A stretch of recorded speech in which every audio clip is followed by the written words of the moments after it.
Guys welcome back to our YouTube channel TFI ముచ్చట్లు. Friends, ఈరోజు అయితే మనం సత్యం సుందరం మూవీ గురించి అయితే మాట్లాడుకుందాం. అదేనండి, రీసెంట్గా కార్తీక్ కాంట్రవర్సీలో ఇరుక్కున్నారు కదా. సో దానివల్ల అయితే చాలా మందికి అయితే తెలిసిందనమాట.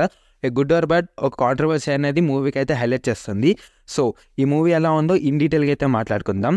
ముందుగా వీడియోకి వెళ్ళే ముందు please like, share and subscribe to our YouTube channel. Friends, ముందుగా డైరెక్టర్ గురించి అయితే మాట్లాడుకోవాలి. అండ్ డైరెక్టర్ వచ్చేసరికి అయితే 96 మూవీ తీసిన డైరెక్టర్ విజయ్ సేతుపతి, ఇంకా త్రిష యాక్ట్ చేశారు. చాలా బాగుంటుంది ఎమోషనల్గా.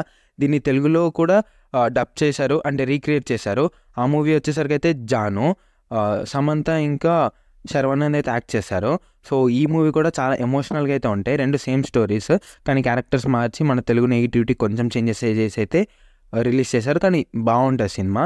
సో అలాంటి పేస్లోని ఈ సినిమా కూడా స్టార్ట్ అవుతుంది అనమాట.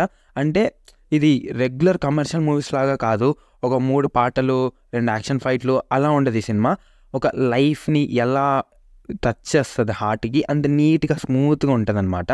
అండ్ దీంట్లో మెయిన్ లీడ్ వచ్చేసరికి అయితే కార్తిక్ అండ్ అరవింద్ స్వామి వచ్చేసరికి అయితే ధ్రువ సినిమాలో విలన్ అనమాట. తెలియని వాళ్ళకి చెప్తున్నాను. మాట్లాడుకుంటే స్టోరీ చెప్పినట్టుగానే స్లోగా ఉంటుంది అండ్ ఎక్కువ హడావిడి అయితే ఏముండదు అనమాట మూవీలో. బట్ చాలా బాగుంటుంది స్టోరీ మాత్రం. అండ్ నాకైతే నచ్చింది ఒకటి కమ్యూనికేషన్ అనేది చాలా ఎక్కువ ఉంటుంది. అండ్ లెంత్ అనేది కూడా చాలా ఎక్కువ ఉంటుంది. అప్రాక్సిమేట్గా 3 hours ఉంటుంది. సో కొంచెం లెంత్ అనేది ట్రిమ్ చేసున్నా, కొంచెం షార్ట్ చేసున్నా బాగుండేది. అండ్ ప్లాట్ లైన్ వచ్చేసరికి అయితే చాలా చిన్నగా ఉంటుంది. ఐ మీన్ ఇంత చిన్న ప్లాట్ లైన్ తోటి మీరు సినిమానే తీసేయగలుగుతారా అనే movies have very small plot line అంటారు కదండి.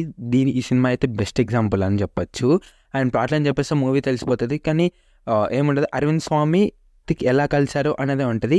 కార్తిక్ వచ్చేసరికి అయితే కొంచెం యాక్టివ్ పర్సన్ అండ్ అరవింద్ స్వామి వచ్చేసరికి అయితే ఒక ఇంట్రోవర్ట్ లాగా అయితే ఉంటాడు అనమాట. అండ్ లాస్ట్ వరకు అయితే చూడండి, మూవీ అయితే చాలా బాగుంటుంది. అండ్ వీళ్ళిద్దరు కలిసేటప్పుడు ఆ సీన్ అయితే చాలా బాగుంటుంది. సో మూవీ అయితే అరౌండ్ ఫీల్ గుడ్ మూవీ అని చెప్పుకోవచ్చు.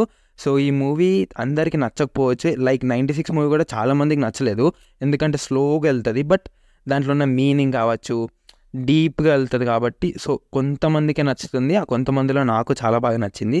సో ఒకవేళ మీకు నచ్చుంటే, మీరు ఒక మూవీ చూస్తుంటే మీరు ఎన్ని రేటింగ్స్ ఇస్తారో అయితే కామెంట్ చేసేయండి. నేను వచ్చేసరికి అయితే 5కి 3.5 అయితే ఇస్తాను. So please like, share and subscribe to our YouTube channel. Thanks for watching and signing off.